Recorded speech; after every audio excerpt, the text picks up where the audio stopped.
Hey guys, and welcome back to How Logical. In this tutorial, we're gonna look at how to change your email address in Dropbox. Now let us begin. Well, do you know that I've already logged in?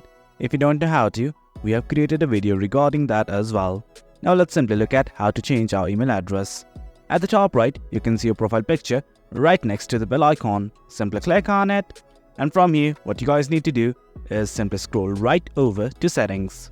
Once you are in the settings page, initially you will be in the general tab.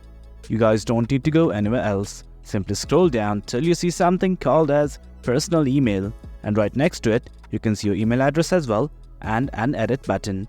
Do note that you can change your photo, name, or simply link your team account from right here as well. But right now we're simply gonna hit on the edit button here. Now what it's gonna ask you to do is simply enter your new address, confirm it, and enter your Dropbox password. I'm gonna do it right now. Once you have entered all the details, what you guys need to do is simply hit on this update email button right now. I'm gonna click on it. It says that a verification email has been sent to the newly registered email address. I'm gonna check at it right now. This right here is the email that I had received. Now I'm simply gonna click on this verify your email button right here. And guys, that is it. As you can see, our email address is now changed and verified. That's the gist of it, guys. That's how we change your email address in Dropbox. Hope you guys found this video informative, and for more content like this, do remember to hit like, share and subscribe. Your support fuels us. Until next time, thank you.